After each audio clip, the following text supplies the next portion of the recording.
Oi, gente, eu andava sumida daqui, né? E vim aqui explicar, até porque é algo que todo mundo pode aprender um pouco com isso. Bom, meu avô estava internado semana passada.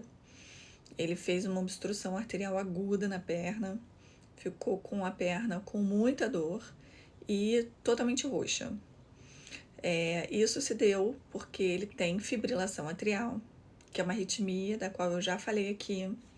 Ele já sabia que tinha essa arritmia, fazia uso de anticoagulante, porém, ele tem 86 anos e, por algum motivo, ele parou de usar a medicação.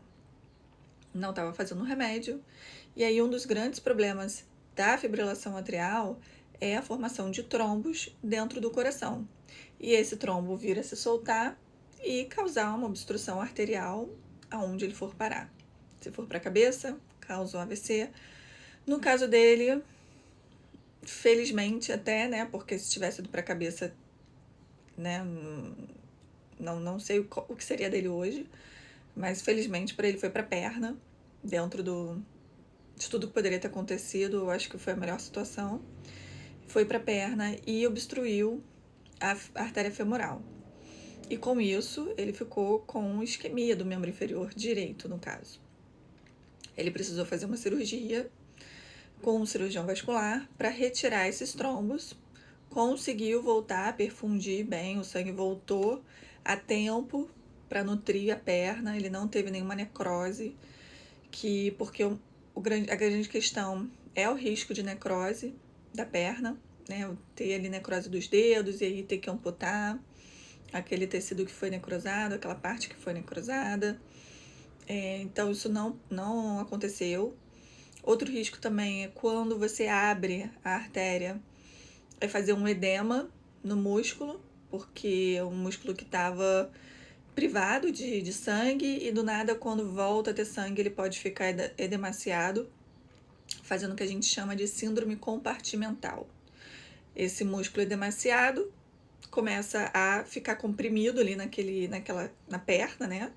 E acaba também causando uma dificuldade do sangue passar e também pode causar necrose ali do músculo.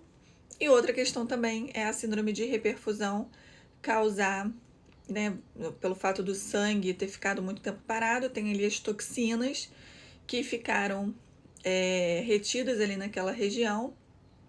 Quando volta a ter o suprimento de sanguíneo, essas toxinas então vão para o resto do corpo e principalmente você tem uma elevação de enzimas musculares que, por conta do sofrimento muscular, da mesma forma quando você tem um infarto, a gente tem uma enzima de musculares cardíacas que a gente pode detectar no sangue, que é a troponina.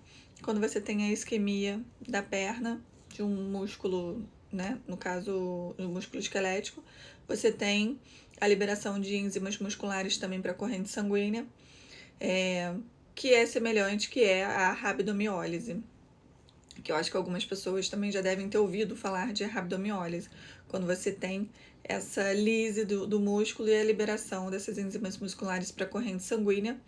E esse excesso de enzimas musculares na corrente sanguínea podem levar a uma insuficiência renal com necessidade de diálise. Então, foi uma situação muito aguda num senhor de 87 anos que poderia vir a perder parte da perna, que poderia vir a ter que amputar ali os dedos devido à necrose, que poderia vir a evoluir com insuficiência renal e necessidade de diálise.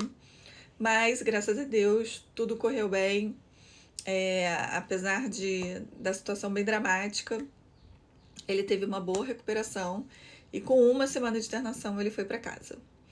Então, só para explicar por que eu andei meio sumida aqui nessa última semana e também trazer essa lição do que aconteceu com o meu avô, da importância da anticoagulação na fibrilação atrial e falando também um pouquinho do tratamento e complicações que podem ocorrer no caso de uma obstrução arterial periférica aguda.